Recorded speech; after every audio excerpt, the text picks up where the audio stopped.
Thank you so much, everybody, for joining us here on another edition of Extreme Health Radio. This is going to be a fun show. We've got Dayna Martin on the show, and we're going to be talking about unschooling. Ooh, it's a good one. I can't wait. I keep wanting to say homeschooling, but it's one step further than homeschooling, right? Something we're not used to hearing, that's for sure. Love it. Unschooling. So this is going to be a great episode of Extreme Health Radio. My name is Justin, and my co-host... Kate. Her name is Kate. And we're broadcasting worldwide from Southern California, so thank you for joining us for this edition. And we do shows 4 days a week on Monday, Wednesday, Thursday, and Friday. So it's an honor to be doing these shows for you. And if you'd like to follow us on Facebook, we'd love to have you join our community. We've got lots of fans, and it's growing every day. It's a lot of fun to interact with everyone. You can check that out at extremehealthradio.com/Facebook. And that's a really great way to connect with us. And I want to thank Mike Adams of naturalnewsradio.com for having us on his network. It's an honor to be on there. And today is Thursday, right? Today's Thursday. Today is Thursday. Thursday, April 11th, 2013. And this is episode number 85. So you could find the show notes, the transcription, any books that the guests mention, any other things that the guests say or we say on this show page, which is extremehealthradio.com/85. And if you want to email me, feel free to do that. Justin at extremehealthradio.com and Kate at extremehealthradio.com. Excellent. Or you could call us 949-391-7363 and leave a message. And we'll play your message to our guest on the air. And this show is brought to you by Amazon.com. Yay. And it's great to be partnered up with Amazon. So if you make any purchases from Amazon, please go through our link and we'll get a little commission. It'll help support our work. You can do that at extremehealthradio.com/Amazon. And you can do that for any time you make purchases, no matter what you buy. So it would be a great way to support us. And we've got some great guests coming up, Kate. I think you're going to like Monday's guest, Dr. Bradley Nelson. Ooh, I've been looking forward to that one. Yeah, the emotion code and how our emotions and our thoughts play a role in our healing. Right. It's pretty amazing information that he's putting out. Yeah. He's the author of the emotion code. And then on Wednesday, April 17th, we have Stephen Hure from Synergistic Nutrition, and he puts out a great product called One World Way, among many other products. This is a raw, grass-fed protein powder that comes from cows that were cared for by Amish farmers, if you can imagine. I can't, and I can't wait to try it. I mean, this guy's going like beyond anything. He's really putting out a great product. And then also we've got on Thursday, April 18th already, Adam Bergstrom next No week. way, again? Again, yeah. Oh, and I could have talked to him for hours last Yeah, his website is solarman111.com, and he's a solar nutrition guy. Awesome. Yeah, it'd be a good show. Today, I'm so excited about having Dayna Martin on the show. Her website is Dayna Martin.com, and she's just been everywhere. She's been on the Dr. Phil show, the Jeff Probst show, CNN, Nightline, Fox News. And she's the author of a book called Sexy Birth and Radical Unschooling. Awesome. Yeah, and she's just going around the country giving speeches and coordinating seminars and organizing events and all kinds of just amazing things. And so it's an honor to have Dayna on. And I think we're connecting up with Dayna, and she's in New Hampshire, right? Yep, I live in New Hampshire. Excellent. 3 hours ahead. Thank you for having me on. It's an honor to be on your show. Oh, no problem. Wow, so you were telling us before the air, you have 8 kids there at the moment. I have 8 kids at my house at the moment. But they're not all yours. 4 of them are mine. Yeah. It's kind of a big night for us tonight. It's really exciting. We were on the show Wife Swap. We filmed for Wife Swap back in October, and the show airs tonight at 8 p.m. on ABC. Oh my gosh! Wow, we're having a little party with some friends over, just a private gathering, a viewing party, and it's really exciting. So I'm happy to share and answer any questions. Actually, this is my first interview that I have the go-ahead from ABC to share about the experience. So. Oh wow! We are honored. That's Yay. great. So now they wanted to have you on their show as a way of representing what kind of, was it the unschooling or the it was radical unschooling was what it was promoted as, and they contacted us back in July, and the phone rang at 10 p.m., and it was a casting producer looking to see if we were interested. And we talked it over with our family because we said we would only be interested if all of our children were wanting to do it. So that's really important to us. Even if one of them didn't want to do it, we would not have gone through with it. Right. So all of our kids, we told them, talked for a couple of days about what it would be like. We watched a few episodes. We really gave them as much information as we could about what the experience would be like. And they knew they'd probably get a very strict authoritarian mother here in my place. And you better believe they did. It was an incredible experience on both ends of it. A lot of drama on this end with my husband and the new mom. It was more peaceful back in San Diego where I went, for sure. But it was just as intense and wonderful. So, wow. So do you think that they're going to portray your side as well as you hope, or? Well, yeah, I actually saw the show last night. They gave us a preview, and it's amazing. All the doubters and the people that said they're going to skew it and that they're going to make you look crazy. I always have followed my heart. We've never reached out to media. However, we've been contacted a lot. Like, the more media you work with, the more people that contact you. So we've always said yes. We've just gone ahead and with trust, with no fear. And this was the same for Wife Swap. I mean, it's a new production company that makes the show. And ABC and this production company had the highest integrity. They were so respectful of my children. They knew our family philosophy, which I'll get into in a few minutes. And the show came out, in my opinion, like really, really well, really amazing. And it wasn't sensationalized. It was really true. And I'm just so pleased. So I think people really get a lot out of it, for sure. Now, did they seek you out, or were you kind of... Okay. Yeah, they sought me out. I had never even seen the show, actually. I've only seen it a couple times, but it is interesting, isn't it? Yeah, it's pretty extreme, and definitely you see drama on our end. My husband, and I won't give away too much, but you'll see the high drama if you watch it tonight. It'll be a great show. Ooh, I can't wait. Thank you for sharing. That's so exciting. You're welcome. It's funny before something like this airs, because it's probably the biggest TV work we've done, and my kids learn so much. I mean, you have a crew here for 2 weeks, and just the experience itself, my kids learned so much that you really bond with the crew that's here. They were the nicest guys, and it really made my son interested in TV production. So he's been making films after being inspired. Oh, that's so cool. That's so great. Yeah, the side effect of the experience is not just the show itself. It was really everything that we learned through working with them. And you get to see, it's really exciting to see how a TV show's made, and when you're part of it, even more so. So it was a real, real honor for our family. Oh, that's so great. And you never know what could become of it. I mean, one of your sons or your daughter could want to get into TV or production, Exactly, and they were so great. Like my daughter Tiffany, who's 11, she's a highly sensitive child out of the four, and we've always respected that. And she didn't want to be mic'd. They mic you in the morning. They put microphones on you, and she just didn't want to be mic'd. And we totally stood behind her. We were her voice, and said she's really not comfortable being mic'd. They were so cool about it. Instead, they had the sound guy follow her around whenever she was talking and wanting to be in a scene or whatever we were doing with a boom mic. So, I mean, that was a lot of effort for them to do that for her. And so, again, they had the utmost respect for my children and their individual needs. It was great. Totally accommodating. That's so great. They really were. Wow. So now, when did you write the Radical Unschooling book? Because I think your most recent book is Sexy Birth, right? Yeah. Well, I'll just share a little bit of background. I've been a childbirth teacher and doula in my area for 12 years. It's been really an awesome experience. I had a hospital birth with my son, my 14-year-old son, and it was a natural birth and was really life-changing, really profound. And I had a home birth with my next two children, my daughters, and then I had a unassisted but attended birth at home with my last child, who's now 5.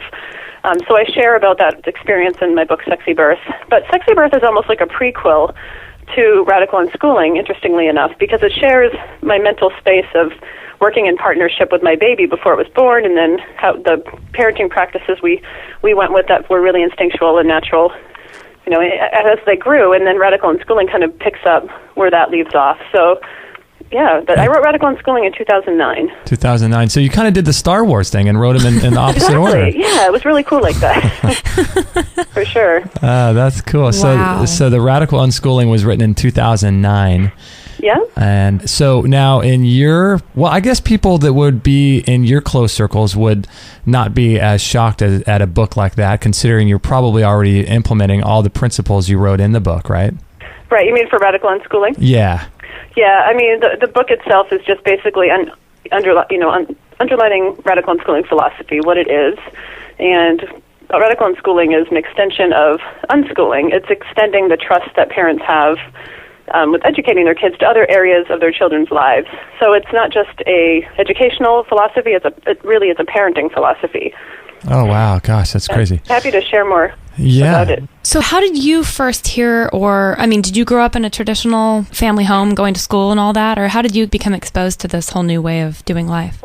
I grew up really traditionally. My mom was always kind of on the edge of parenting this way, though we were never punished and never had chores, yet we were cool people, and I liked to clean. So it kind of basically she didn't force us to do things we didn't want to do, yet we were happily in partnership. So I was parented this way on a small degree, but my true exposure to this life was kind of in a tragic way. My son Devin, who was born in the hospital, he's 14 now, but when he was born, he's almost 14.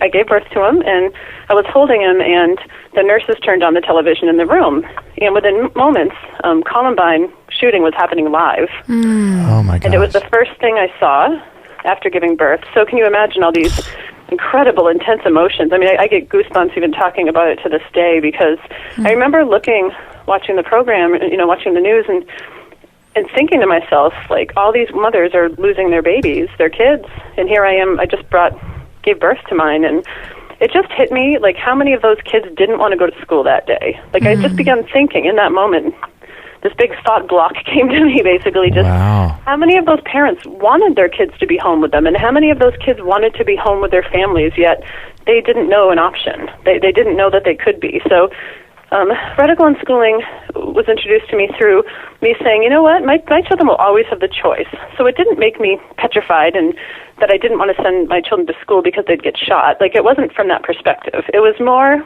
that I began to think about children's rights. And is it fair to put another human being in an institution when they don't want to be there? Now, so it's not an anti-school philosophical perspective. It's more of a pro-choice, giving children the rights, the basic human right to choose where they want to be. And I think it's really unjust to put a child in school if they don't want to be there. I think a lot of people think that states require children to go to school, right? Because I know when I was a kid and I was in school, I'd ditch, and I'd go off and do my own thing. And I was always worried about whether or not I'd see a cop somewhere, because he'd ask me where I'm supposed to be going to school. And are states requiring kids to go to school these days, or what's going on? The homeschooling's legal in all 50 states, and unschooling is just a method of homeschooling. So you just register like you would as a homeschooler. Okay. I think about 1% of homeschoolers are unschoolers. So unschooling is, where most people homeschool, they buy a curriculum and they do what state schools do at home. So they basically force or coerce their children to jump through the hoops. It's one step closer to freedom for sure, but it's still really unjust if a child doesn't want to be learning what they're being forced to learn. And in fact, humans don't learn well like that. Learning should feel good and should be a healthy, organic experience, and it happens really naturally. You never have to force it. So unschooling, how it differs from homeschooling is, unschooling kids learn based on their interests when they're internally motivated. So my kids know as much as any child in school, but it's a perfectly individualized education based on who they are. Because, we're not all meant to learn the same things in life. Right. We're not all the same people. Right. Imagine. Exactly. So the idea that a curriculum, this cookie-cutter curriculum, is right for every child is, I can't believe that we still live in that mindset in our culture, actually. It's just wild how that works. And so where did the whole idea of schools come into play in the first place? Where did that come from? Because it wasn't like this from the beginning of time. At some point, we started sending our kids to these third-party institutions called schools. When did all that start happening? You know who writes about this and does so incredibly well is John Taylor Gatto. He wrote the book Dumbing Us Down, and he was a New York City Teacher of the Year for 4 years in a row. He's awesome. He endorsed my book, actually, and we've become friends over the years. But his book changed my husband's view. I mean, he always was supportive of this parenting, and he was always supportive of unschooling and homeschooling. However, to learn how schools came to be in the first place is really one step toward freedom and understanding, because just like hospital birth, like I don't know how familiar you both are with how birth got moved into hospitals, but as a childbirth educator, once I really learned how birth became institutionalized, I felt more comfortable having a home birth. So the same kind of thing is true once people educate themselves about why schools came to be. Okay. So, yeah, I mean, there must be some sort of agenda and some sort of something going on underneath the surface as to why they created these schools to begin with, I would imagine. Well, it's obedience and compliance is the main focus of schools. Uh-huh. So think back to you being in school. There had to have been moments in time where you felt how unjust it was to need to ask permission to use the bathroom, or that you were forced, and threatened with punishment, whether it was detention or bad grades, if you didn't comply. So, the overall tone of school, the overall intention is to make, people slip into the whole cog of the workforce easier. Yeah. Because if you're used to taking orders and doing what others are telling you to do all day, then you just slip right into working for somebody else. So, we're not raising worker bees with unschooling. We're raising free-thinking entrepreneurs. Nice. And so it's a really different perspective, but there's so much fear for people before they could step into this life. My biggest thing talking to clients at my job during the day is we all agree that most of us, I'd say 90% of us, still have bad dreams about school. Yeah. Isn't that scary? Yeah. We're late, we're in trouble, we can't find things. I still have nightmares about it. Isn't that horrible? Yeah, bullied, and we all think it's this rite of passage that we're supposed to go through, and it really brings up deep feelings for people when you say to somebody that it wasn't necessary for them to go through all that, because we were told when we were young that this is part of, you have to get used to the real world. This is life. Mm. But to tell somebody that it's unnecessary to go through all that abuse and pain and jumping through all those hoops, a lot of people aren't ready to face that themselves. Right. I mean, I remember being in school, and I'm sure there's 1,000 more traumatic things that have happened to people than this, but I mean, just raising my hand to go to the bathroom, and teacher said, no, you can't go to the bathroom, it's just little stuff. And when you look on down the line, this kind of stuff happens every day, and even worse, Completely, and it really is it's an authoritarian paradigm, and that's where all the pain stems from. It wasn't that long ago that men were told to beat their wives if dinner wasn't on the table on time. Their fathers, their brothers, their grandfathers taught men to make their women obey, and it was really pushed on them, and women had to obey their husbands, their partners, and if they weren't, they were punished severely by being beaten. And look at how far we've come with that. Yeah. The whole feminist movement, look at that. Men go to jail for treating women that way, and what I'm doing is bringing awareness to now it's time for kids. It's children's rights and freedom that are being violated. People don't know any different, but look back to slavery days. People couldn't even imagine not having slaves. Oh, I know. They couldn't. They couldn't even think outside that box, because how could you have dinner? How could you have your clothes clean? It's look how far we've come, and children are the next on the evolution of human history. I like it. And what I like too is I think this has to do with the attachment parenting. I may be wrong, but the whole idea of looking at a child and looking at what we're doing to our children from their perspective and asking, would I want to apply these rules or make an adult do what I'm trying to make my child do, and turning the whole thing around and treating the child almost like they're an adult. They just happen to be trapped in a little body, but still respecting them and treating them just like an adult. And we would never treat adults like we do children. Right, or a friend or a loved one. You wouldn't have many friends or loved ones if you treated them the way most people treat kids. No, you wouldn't. It's ridiculous. And so you are so right that many of us have come through the attachment parenting pipeline, many of us, because I remember family and friends telling me not to hold Devin, my son, too much, not to let him cry. He can't get used to you being responsive because then he'll take advantage of you. It's this whole overall tone of assuming negative intent from human beings, assuming negative intent from babies. When I'm turning this all around and saying assume positive intent from your kids, because, from that whole energetic perspective, it's amazing how your whole reality changes. Oh, yeah. So I always held my kids when they wanted to be held. I nursed them my kids have never slept in a crib. They've always co-slept. And you know what? They sleep fine on their own now, the older ones. So we still co-sleep with 3 of the kids. Oh, that's so great. That's so great. Well, we got to take a short break. Time is just running by so fast. I feel like we just got started. But we are with Dayna Martin, and make sure to check out her website, daynamartin.com. That's Dayna Martin.com, and check out her books. Let's see, the Radical Unschooling book, as well as Sexy Birth, and they're both available on her website. And we'll be right back after this short break.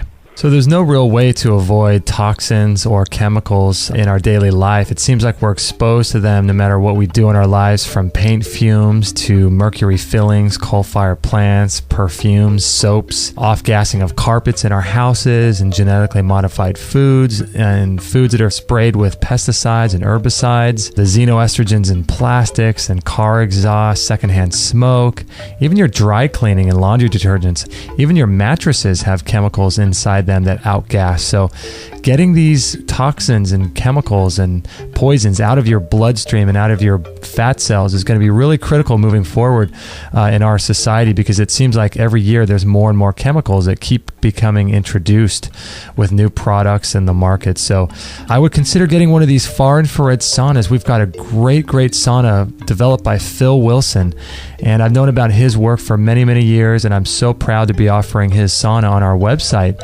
And he's been in this business since 1975. And this sauna is really great because it slows the aging process. It helps with weight loss and burning calories. I think you can burn like 600 calories in 15 or 20 minutes, and it helps to cleanse the skin.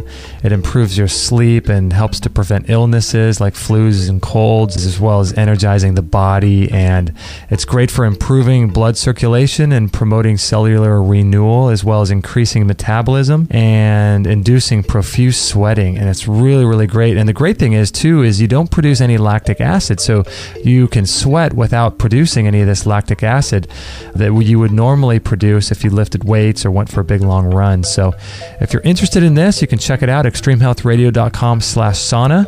It's great because it sets up in about 2 to 5 minutes, and it's portable, and it's super easy to clean. It's got low electromagnetic field radiation coming off of it, and it produces energy and heat inside the sauna evenly. It's great machine. So if you're interested in sweating like this for only 15 minutes a day, it's great. It requires 0 preheating. It's got a 1-year warranty, and Phil Wilson is a great guy. We're so proud to be offering his saunas on our website. So if you're interested, check it out, extremehealthradio.com/sauna, or you could check it out in our store, and it's $990 plus $25 shipping.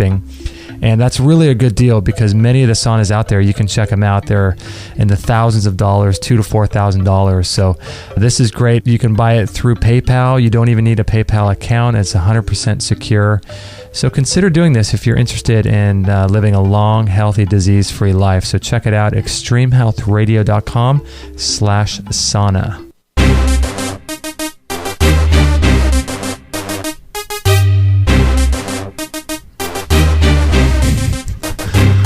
Oh, man.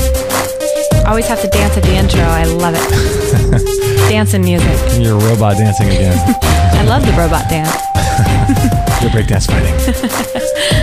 We're having a good time here with Dayna Martin from daynamartin.com. And she's got a great website with lots of great information and a couple of great books. So it's really cool to have her on talking about unschooling. And Dayna, I wanted to ask you a little bit about kind of what your day looks like when you have a unschooling child, when you're unschooling your children. I know it changes and it's different for each family, but what were some of the things you did as a way to be there for your child and teach them different things they were interested in?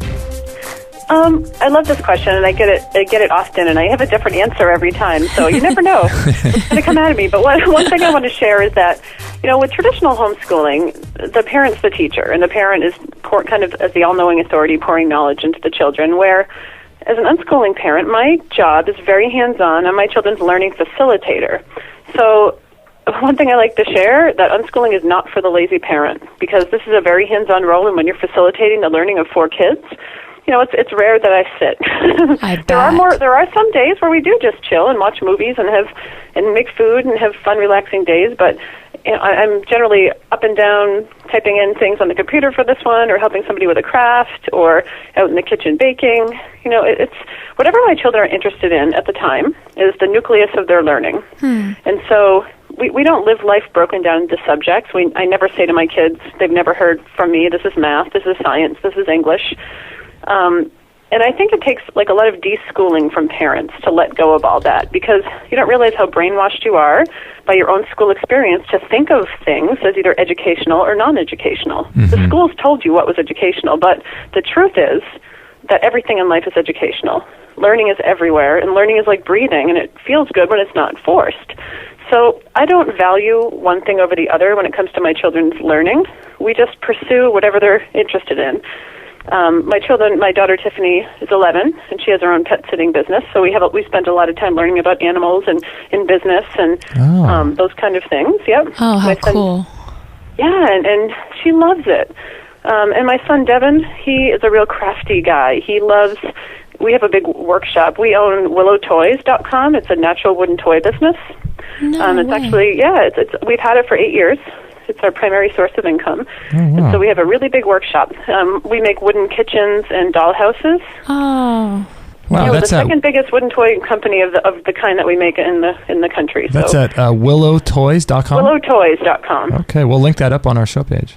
That would be awesome. And so I love that we have that huge workshop as a resource, because Devin's out there a lot. We have a lot of tools, and he makes these wooden swords, and he also makes jewelry. And so he has his own Etsy shop. So our kids love to pursue their passions, and my son Orion's really into animals. He's 5.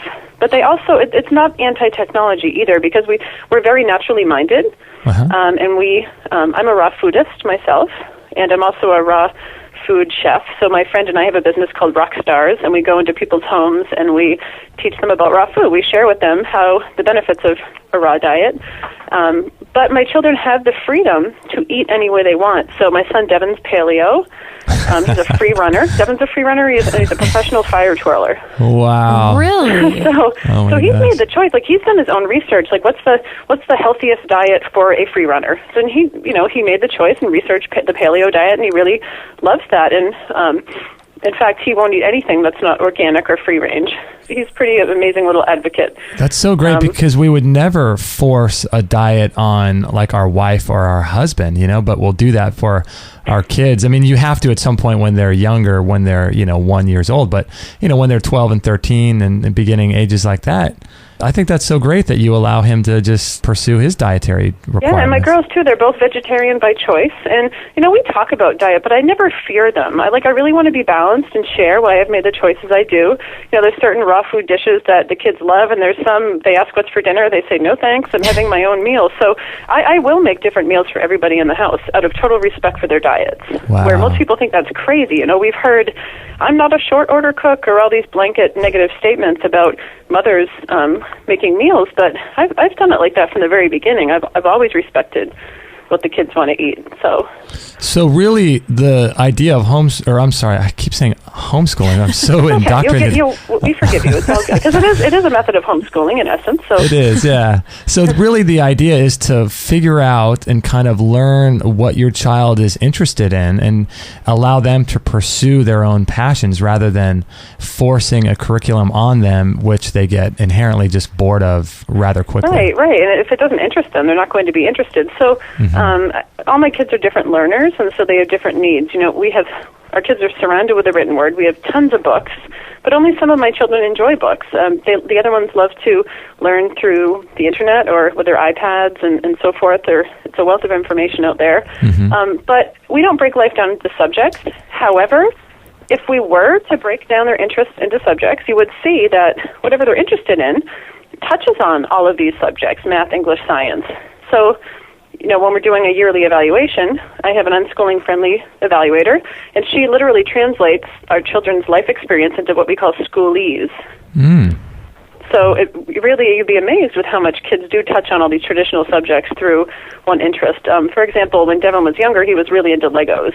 And so as a parent, as an unschooling parent, I need to get really excited about that. And I brought as many resources into his life as possible based on his interest in Legos. We subscribed to Lego Magazine. I brought him to Boston to see an amazing Lego exhibit. We researched online. We made a Lego cake. So those are just 3 examples out of hundreds where we delved into Legos. And if you were to break it all down into subjects, you would see that making the cake was math and science, and going and traveling and seeing that exhibit was so many different things that it touched on. And he also was motivated and interested in reading this magazine that we got him. So it can be a really fun, exciting life. And I think it's something that's so important to realize and to model to our children, that learning never ends. I can remember thinking I couldn't wait till I was 18 and out of school so I didn't have to learn anymore. Well, I mean, it's really important for my kids to see me pursuing my passions and learning and growing as a person. And I do. And I want them to know learning is fun and feels good and it's always changing. And, so there's a lot to share in an hour of this philosophy, but I'm doing my best here. No, for sure. Well, I'm sure you get this question all the time, too, but I'm sure people always ask you about, well, how do your kids learn to read? Are they behind? Are they ahead? I mean, how do you feel your kids kind of compare to the kids that are in school as far as when they start learning or their timetable or whatever? Well, yeah, they never learn their timetables. We don't drill that into them. They learn in other ways. When it comes to math, that's a really useless. Memorization's not learning. Right. But they do know how to multiply, and they've found their own ways to do it. So cool. Math, reading, and writing, they're all tools. They're just tools to help us get more of what we want in life. So what human wouldn't want to learn these tools to help pursue their passions? We just make it difficult in schools and make it look like it's so hard. But I will share with you an interesting perspective that I know the two of you will totally get. You know how the natural weaning happens anywhere between a year-old and 5? Or, there's a huge range of, and also with co-sleeping, that children, co-sleep with their parents until they naturally outgrow the need. Well, the same is true for natural reading and writing. There's a huge window of readiness. Okay. Between the ages of, 6 to 12, or even more extreme on either end. Some kids read a lot earlier and some kids read a lot later. Natural reading looks a lot different than forced reading. My kids have never done a phonics book. They've never sat down with lined paper. They've never done all of these things that we think kids need to do to learn to read. My kids have learned to read just like they learned to walk and talk, really naturally. And it just happened by being surrounded with a written word.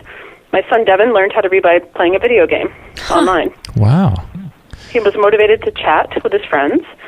And so I know there's a lot of stigma out there against media, video games, and television, but I will say that a lot of it is the intention of the use. I can remember, when TV is used as a tool and computers as a tool for learning and growth and pursuing your passions, it's a lot different than just plopping a kid in front of the TV for a babysitter. Right.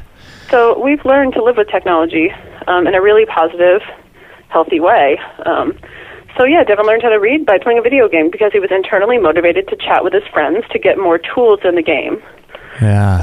And Sam, my daughter Tiffany, she really wanted to chat with her friends, her other unschooled friends, and so she learned by, texting on her iPad.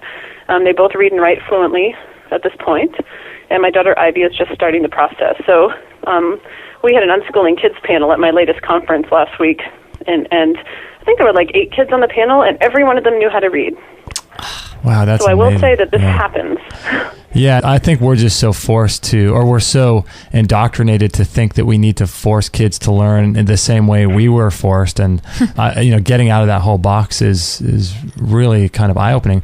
I'm sure you've had conversations with people and they ask you, well, why wouldn't you send your kid to school? What's wrong with school? I could think of 1,000 things personally, that I think are wrong with just traditional public schools.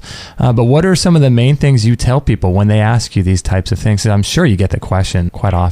Yeah, well, if my children wanted to go to school, they have the total freedom to choose that. So I will put that first, but they never have chosen it, and they never will, as far as I know, because, for one, kids are treated really meanly and disrespectfully. No matter how nice the teacher, the institution's very disrespectful to kids. My kids would never fit in that system. They would never, they're so used to being respected and treated justly, they wouldn't even comprehend being forced to sit and have to ask permission to get up and move around and having to walk in a line and not talk.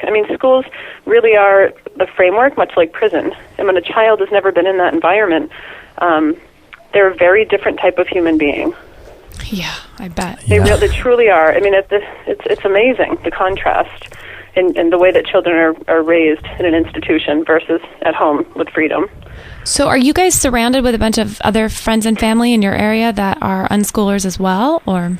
Well, not really. We live in an area where we don't have a lot of other unschoolers, but probably like an hour or two away. So right now I have 4 other unschoolers here.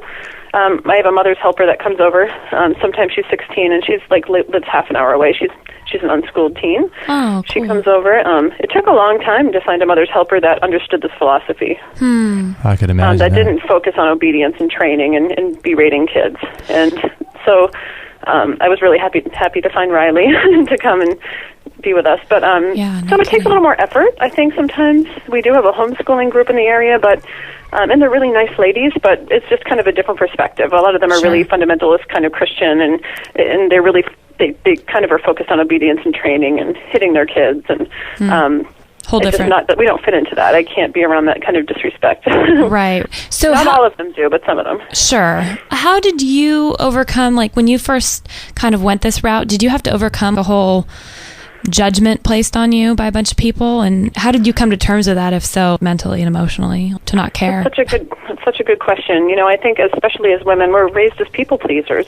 Right. We're trained in our culture to make other people happy, and when they approve of us, then we can in turn love ourselves. And so there was this moment when I had Devin, when he was a baby, and family was telling me to parent a certain way, and they were mortified that we were co-sleeping and that I nursed him past 6 months and all these things. And there really did come a time where I had to choose my child's needs over being loved and approved of, because love is very conditional in our culture, and it was a real loss for me to lose my mother-in-law, for example, who lives behind us. I'm looking at her house right now. Ray is always disapproved of the way we parented because I loved her so much, and her approval meant everything. So I really chose my children and what was right in my heart over that.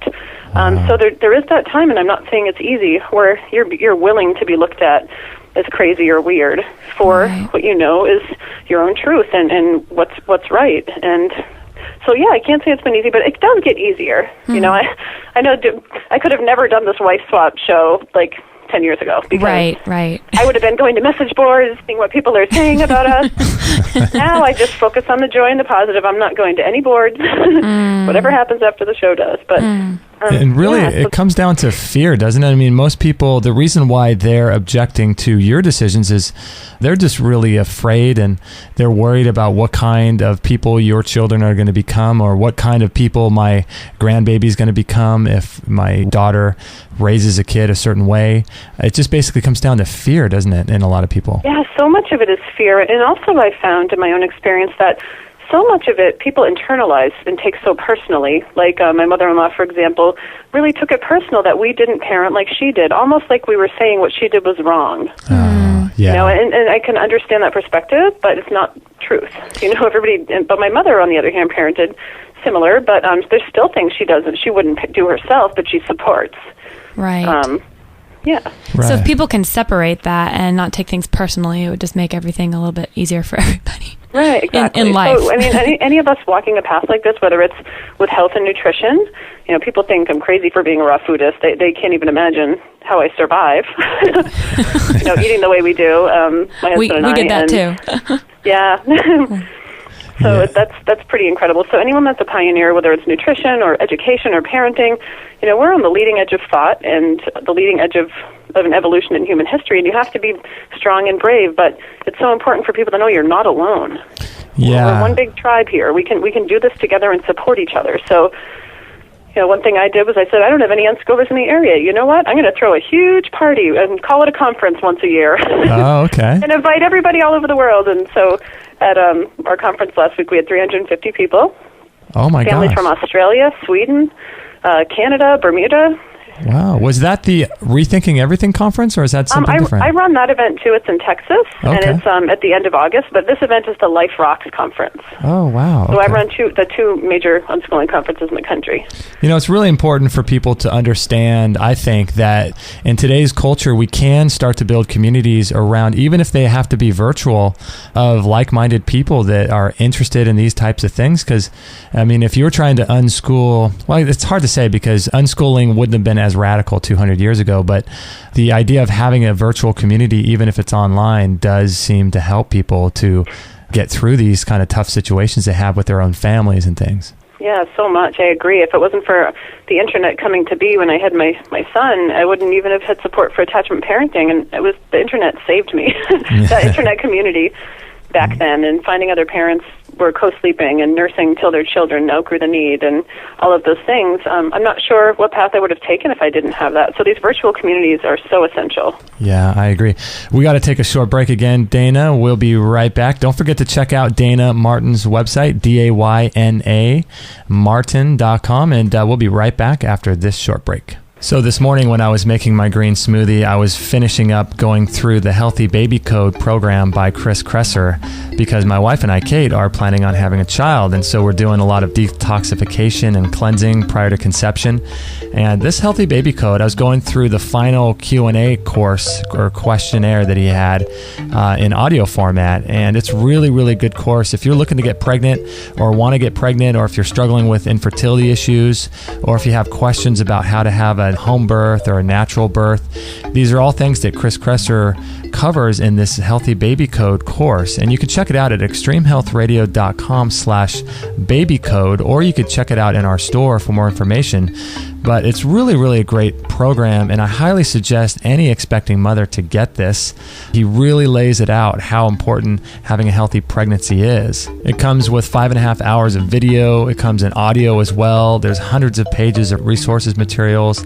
There's ebooks and bonus files, and then meal plans and cheat sheets, so you can just basically follow along and take the right supplements and eat the right foods and avoid certain foods that he suggests. And it covers everything from autism to vaccinations to childhood diseases, how long to breastfeed, natural birthing principles, and all kinds of good stuff. And I really wish everyone would get a course like this before they get pregnant, because it's really, really cutting edge, and I feel like it's really going to help Kate and I have a healthier baby. So if you're interested in this, you can check it out at extremehealthradio.com/babycode, or you could check it out in our store. So I hope you enjoy it, and let's get back to this show.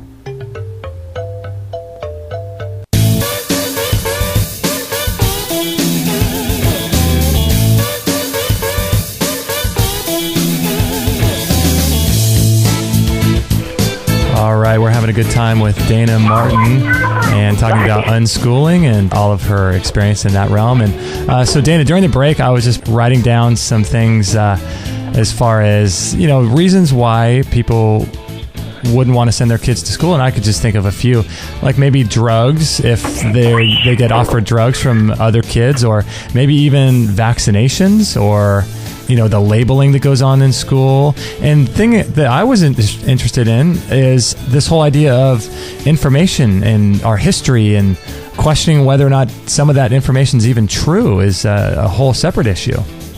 Completely. Yeah, everything you just named, you're right on with all of those reasons. I mean, bullying. Okay. And age segregation is a huge one for me. People don't realize how unnatural age segregation is. Oh. That there's no other time, no other place in a human's life where they're separated and segregated by age. It has a lot of drawbacks. That unschoolers, I love that my kids have friends. The age doesn't even matter. They have friends based on their interests, not just because they happen to be the same age. And they have friends that are 3 years old all the way up to 80 years old with a nice old woman that lives down the street. And so that's an important one for me, too. Wow. Yeah, that's really interesting, because in what part of an adult life would you only be speaking and interacting with people that are within 6 months of your age? It just doesn't make sense. Exactly. I do want to apologize for any background noise in the beginning there. The kids are having a lot of fun, and I I came back up here. So if you hear the random screamer dog bark, know that it's just an unschooling mom with 8 kids here. No, that's great. That's great. Side effect of my life. You know, another thing that I thought was interesting is this whole idea of, we kind of just mentioned it, is the labeling that goes on. It's almost similar to, you know, when you go to the doctor and they say, oh, you have XYZ. And I've heard doctors even mention, you know, holistic doctors, that when you get a diagnosis like that, that's almost like getting a virus, this unspoken virus on top of whatever the actual diagnosis is. So just the idea that you're labeled with something, and this happens not with doctors, with kids, but it happens in school. Like, now you have ADD, or now you're not as smart as the other kids, so you need to go to this classroom. And it's just amazing. And what that does, what do you think it does to the psyches of these kids? Well, it's so unhealthy in that authoritarian dynamic, too, that the focus is only on the school's needs. And these kids are labeled and drugged just to meet the needs of the school. That these labels are being made up, more and more of them every day, and kids are drugged to be compliant and do what they're told. And it really is to make it easier for the teachers in the school. And they make it seem as though it's helpful, but it's so twisted, because it's just so they can have an easier time. And I find it such a shame. These people go through these labels their whole lives. I mean, my husband was labeled dyslexic when he was probably 6 or 7 years old, and still to this day carries around the idea that he's an awful speller. Well, you know, years later I find out on this path that dyslexia is really a myth. I'm sure there's people that really believe they have it, and I really believe in the fact that if you believe something long enough, you definitely can create illness and problems in your life. However, Naomi Aldor writes extensively on the fact that seeing numbers and letters backwards for a period of time is all part of the process of reading. It's part of the process of recognizing letters, and it's just one step closer to reading. And it's amazing how when you lock somebody into these disorders, diseases with the doctor, for example, it stays with you for a long time. So I recently read a study that if you went to the doctor every single day, they would find a different diagnosis every day. Oh my gosh. Wow. Yeah, there was a recent thing I heard, and I'm not sure if you're familiar with Peter DeWitt's work on recall healing, and he has a book called Heal Yourself. And I think in that book, he mentions how doctors are statistically 9,200 times more dangerous than guns. I believe it. I really do, especially working as a birth advocate and with women in hospitals. I mean, so much of the problems in birth are caused by the institution, or caused by the nurses and doctors. The preventative actions that are taken cause problems. Yeah, it happens so often. And, you know, I was diagnosed when I was 15 with a condition called hypertrophic cardiomyopathy. And that was the enlarging, or the lining of the wall of the heart? Yeah, the wall of the heart was enlarged. And, you know, that's what a lot of these people were allegedly dying from when they were playing basketball and things. And so now I still walk around with that sort of idea in my head that somehow my heart is not as good as the next guy down the street. And I mean, I was only 15, so I can imagine if you label a child at 7 or 8 with anything, how that affects their mind. I mean, they, like you said, they go through their entire life dealing with that. Labels are damaging, whether it's a label of being, you know, broken or gifted. A gifted label can be just as damaging.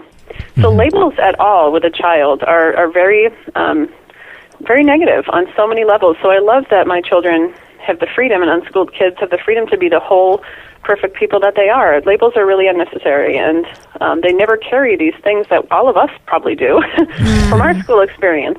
Yeah, I love it. So now this is a question I wanted to get to at the very end, but I want to make sure that I don't leave this out. You have your book called Radical Unschooling. Are there any other resources or websites or books that people can look at for this idea of unschooling, where, because a lot of people are going to be listening to this, and I recommend that they get your book and check it out. But I'm sure that after they read your book, they're going to be going down a rabbit hole. So, I have a lot of recommendations for you. I would definitely read John Holt. He was the one that coined the term unschooling in the 1970s. Is that H-O-L-T? Yep, H-O-L-T. Okay. He has passed away, but his books are incredible, and they are the basis of freedom and what learning really looks like. He wrote a book called How Children Learn, and then another book called How Children Fail. Those are amazing books. Unschoolers quote John Holt all the time. Okay. So I would really recommend him. And also John Taylor Gatto, the one that I mentioned before. Okay. He wrote the book Dumbing Us Down. but he has a lot of other books out there. So Alfie Cohen, and he's a teacher, but he's written a lot about the parenting side of this. He doesn't call it unschooling. However, Alfie Cohen's been an amazing influence in my work. He writes a lot about the negatives of punishment. Like, for example, my children have never been punished. And when people hear that, it strikes fear in their hearts. They can't even imagine not punishing a child. But my husband's never been punished by me either, and he's pretty good. So. Yeah. nor have my best friends. I've never punished them, and they're doing pretty well. So they're doing okay. It really is a whole different way to view human interaction. So I recommend Alfie Cohen. And Grace Llewellyn wrote a really wonderful book. She's a friend of mine. She runs the Not Back to School camp for unschoolers. Nice. And she wrote a book, what is it called? The Teenage Liberation Handbook. And that's a great book for teens who really want to become free. I get a lot of emails from teens, and it's so hard because their parents don't understand yet. They're aware of this freedom and option, and they're in pain from wanting to leave the system, and it's pretty incredible. So I'll start you there. Okay, but if you did just a Google search for unschooling, there's so many great blogs out there, so many families that just love to share about their lives. Thousands of unschooling families blog. I love that. What was the name of that? It was Alfie Cohen? Is that what it was? Alfie Cohen, yep. Okay. Alfie Cohen wrote the book on unconditional parenting. Okay. As far as when you were just talking about the teenagers and kind of becoming aware of the things that they're not, do they have a right? I mean, do children have a right themselves not to go to school if they're in a typical No. They don't? No. No, in no states that I know of. Wow. But I know times are changing. We really are. I mean, there's so much energy moving in our culture right now. So much is happening. Shifts are happening on so many levels that it's next. It's coming, and I'm so happy to help facilitate this freedom. It is hard, though, because we didn't know there was an option, so it's almost like we didn't necessarily suffer in the same way, because I had never heard of this option, but if somebody would have brought it to my awareness, do you know how abused and unfree you are, then I would have been like, wow. Right. Wow, you're right. You know, I felt this way all these years. I knew that something was wrong, and so it's different. These teens, I mean, unschooling might seem really radical right now in our culture, but by the time we have grandkids and great-grandkids, this is going to be just a normal choice. I mean, schools are really old school. They are, and how they're caveman and how they do things. Right. They're really unevolved, and they haven't changed in almost the entire time that they've been in our culture. You really can't facilitate an environment, I think, in schools where you're allowed to have the children learn in a way that is unique to each one. So, for example, if one child learns really best by audio, another child learns best by maybe hands-on doing, you can't really foster an environment that facilitates children being able to learn like that. So, I mean, it's almost built, as far as the structure of it, to not be able to be malleable for everybody. So, I mean, it makes sense that they would be so archaic, but it's wild to me that people don't realize that, and people think that school is really the best way to learn. It's just nuts to me. I know, and I love this time in human history because people are becoming aware, and that's why every time I get invited to do something with TV or a radio show, I take it. I take every opportunity without fear, because I know that the more people that are aware of this, the quicker the culture will shift, and my kids love being pioneers on this path. And, you know, I will say also that, you know, schools, they, like, think about it. Like, people just think that kids need to read by age 6, and that's such an ingrained idea in our culture. But do you know that the reason why that is because everything's in the written word after, like, 3rd grade, and children have to know how to read so it's easier for the teachers.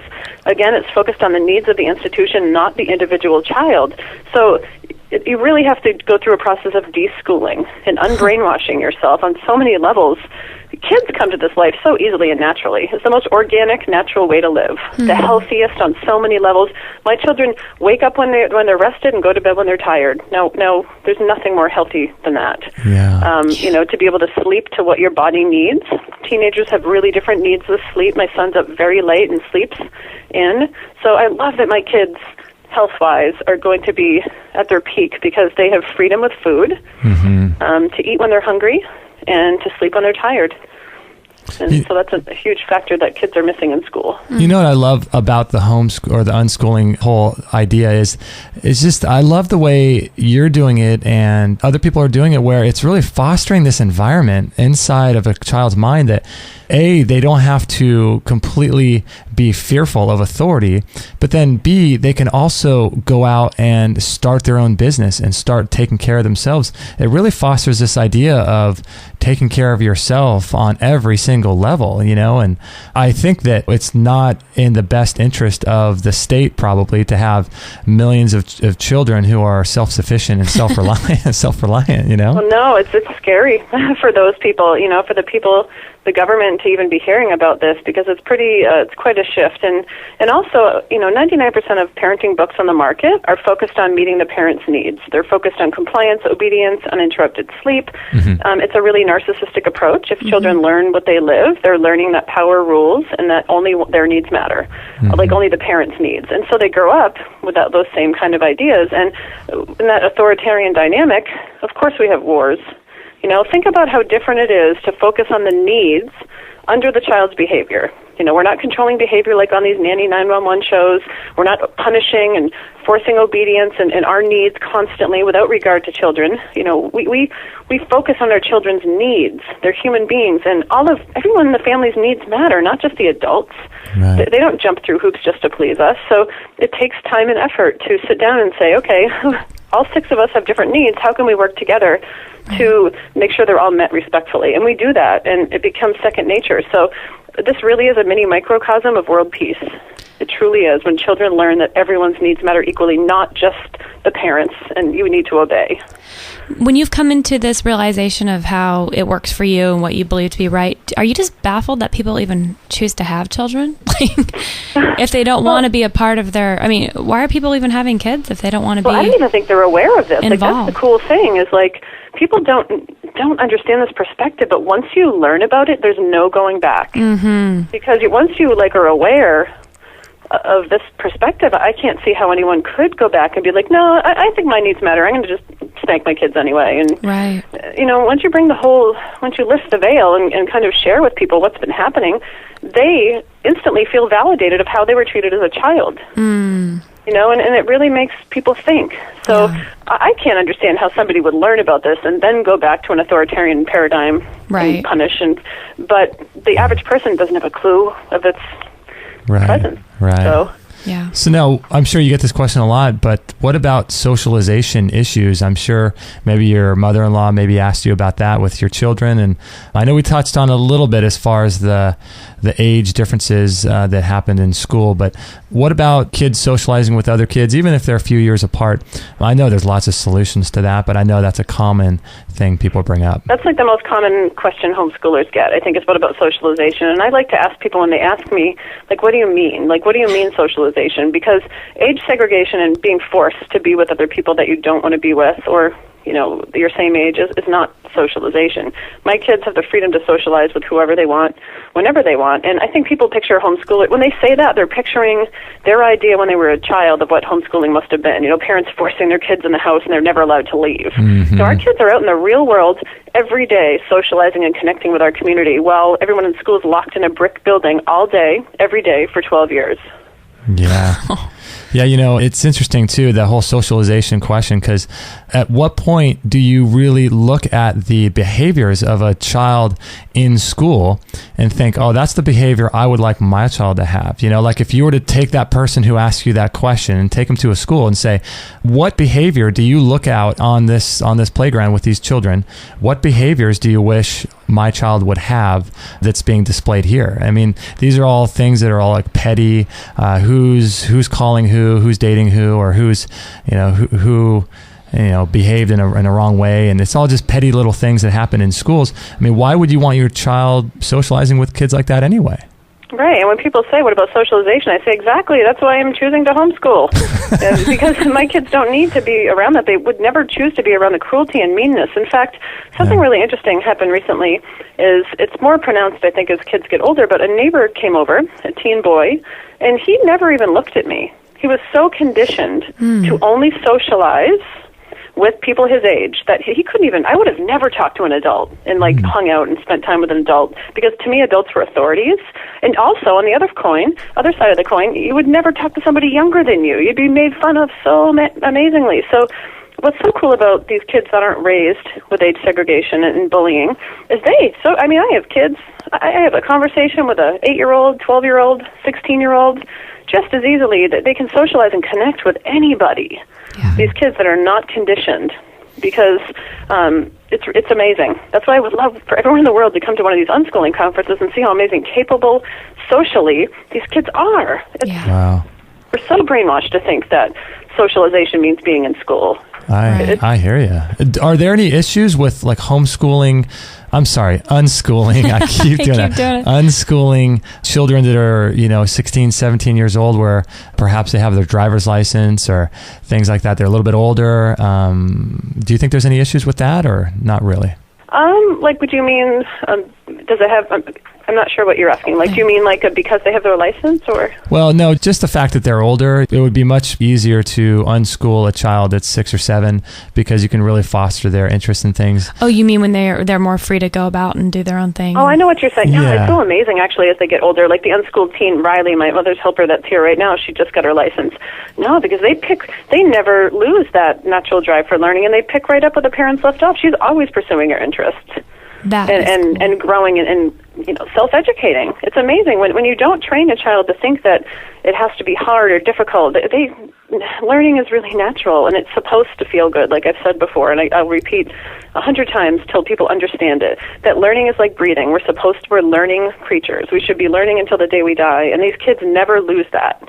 I love that, because that's what I found in my life. I'm just addicted to learning. I'm always reading books and listening to different lectures and watching documentaries and doing different things. I just love learning so much, and none of that came from school. What came from school was just my desire to get out and to not do anything related to learning, Yeah, completely. And so there's this whole wave of consciousness happening right now. These children being born today are very different than that were born, generations before. These kids are coming out feeling the injustice of being treated this way, being treated with only focused on the needs of the authority or the institution or the parent, and they are demanding their needs be seen as valid. One of the biggest things I would say as far as radical unschooling philosophy and parenting is stop focusing on behavior and controlling behavior. Children are not dogs. You don't need to punish and reward and control who they are. You need to focus on their needs under the behavior. And once you just make that one shift to focusing on needs, it's amazing how everything will shift for the parents. But parents oftentimes need help with this, and I actually am known as the unnanny. People hire me to come into their home for 2 or 3 days and share, just like on the show Nanny 911 or these other, strict nanny shows. I do the same thing, but I go in with the partnership parenting paradigm and share how parents can shift to more joy and connection with their kids. So I'm actually going to Texas in 2 weeks to work with a family, and I do that regularly. So can people contact you if they would like to do that and speak with you over the phone and things? Yeah, but I do unnanny sessions over the phone, but I love to travel into people's homes. It makes a profound impact for me to be with the family and see how the dynamic is and see how things are unfolding, and just share a different perspective. Or I'll say, you don't need to focus on behavior here if you just meet the need. And I help parents shift with bedtimes, food, a lot of different aspects that are challenging. Oh, that is so cool. And then you got your 2 conferences you run, and geez, you're not messing around here. But I'll tell you, just like I said, because I love this. Like, it feels good. It's easy. When you're doing what you love, it happens easily and joyfully. Yeah. And it's something that just feeds my soul. Like, I never would have pictured. If you would have told me 15 years ago before I had kids that I'd be doing this, I would have never believed you. Just because I keep putting one foot in front of the other, taking every opportunity and just naturally growing and expanding on every level. Nutrition was a really big deal for me. It took me months to write my Radical Unschooling book in 2009, and I was on more of a standard American diet. And when I became a raw foodist, I was only a raw foodist for 2 months, and I wrote my Sexy Birth book in 3 weeks. Oh, my gosh. Wow. And I swear, when I got in alignment with that life force energy from living foods, it changed my life. And so it definitely upgraded my advocacy and who I was and what I was doing. So nutrition was my secret. Once I shifted and ate healthier, everything followed suit in my life. Oh, yeah, I can attest to that too. Yeah. We have the same experience. It definitely opens your mind and takes your life in a completely different direction if you let it. Yes, for sure. Well, thanks, Dayna, for being on. I really appreciate spending your time with us. Thank you. It was so fun. Thanks for the opportunity to talk about this. I swear we could be talking for days. I feel like with all these awesome common interests that we have, and I'm always happy to come back on. Oh, thank you so much. Dayna Martin, she's cool, huh? Is she cool? She's so cool. Yeah. It makes me want to sit on her couch with her family of 20 or whatever and watch that show tonight with them. They sound like so much fun over there. I know, it's pretty cool. I like everything she's doing. It's so cool. She is awesome. I didn't realize that she runs the Rethinking Everything conference until just recently. Me too. I thought that was Barb Lundgren, but yeah, I think she's kind of taking over the organization of that whole thing. I've never been to it, but wouldn't it be cool to go? It would be cool to go to her other one. What was that called? The Life Rocks conference? Yes. In her area? Yep. That would be really interesting to go to. What month is that in? I'm going to have to look on her website. Guys, make sure to check out her website, daynamartin.com, Dayna Martin.com. And if you resonate at all with this information, I just think it's so cool. I'd love it. I love learning. Yeah. It's just so cool. Like people that do this type of thing, it really, I don't even know. It's just, it's so eye-opening, you know? I have to say from my personal experience, just 2 years of being homeschooled, that was the time when I feel like I had the most time to pursue other things. Like we got our school done really, really fast within a couple hours, and you had, the rest of the day. I was baking, I was playing, I was doing things I hadn't done before, and that was just, imagine that times 20, you know? I know, the whole idea of school to me is just so crazy. When you look back, I mean, you think about people that ask me questions, why wouldn't you send your kids to school and stuff like that? I mean, I think back, how many things can you talk about in a beneficial way that you learn from school? I mean, you can probably label them on one hand. Right. The skills that you learned or the people that you've met that have benefited your life to this day. Right. Other than that, it's all just fluff and just basically a glorified form of daycare, right? Until you're 18. Right. And you kind of come to the realization that those things would have naturally occurred anyway. Like we'd still be reading if we hadn't gone to school. We'd still have interest in math, like she was talking about. Like these things would have organically happened in our life too. So yeah, I don't know. Yeah, I just think it's so cool. We're going to be talking about this, I think, more for years to come. Well, on our Free for All Friday show. Oh, absolutely. That may be happening on Sundays. I think we may record those on Sundays. We got to figure out a time, a regular time every week we can do those. We're working on it. So thanks everyone for joining us here on another edition of Extreme Health Radio. Please like this show page, extremehealthradio.com/85 if you enjoyed this interview, and also follow us on Facebook. That would be great, and join our community. We'd love that. And if you'd like to support us by joining our mailing list, you can do that at extremehealthradio.com/subscribe. And don't forget to check out our products in our store too. We've got lots of them. I know we mention kind of the same ones all the time, but we've got lots of really, really great products. And I think I'm going to rebuild that entire store into a better layout and lay out the products in a better way, I think. Really? Yeah, I think it needs to be done. And I just need to clone myself, maybe. Have 5 or 6 of myself. Little drones. Little mini-me's. Little robots, mini-yous. So check out our store. We got tons of great products, and we'd be honored if you would look at those and purchase those. That would help support our work. And if you'd like to just donate $1 or $2 or $5 or $10 or $20, feel free to do that. You can go to extremehealthradio.com/donate, or there's a little donate button on the right sidebar of the site, and we'd be honored if you would send us a donation to help pay our bills. Keep our gas on. Keep our gas on, yeah. Keep the radio Keep our internet going. Yeah, keep the internet on. So we thank you so much. And if you can't do that, no big deal. Just pass on the link to your friends if you enjoyed this interview, and tell people about our show. That would be an amazing way to support us. Thank you, everybody. Really appreciate it. And thank you again, Dayna. That was awesome. Great stuff. So thanks, everyone, for joining us. If there's anything we could do for you, just let us know. And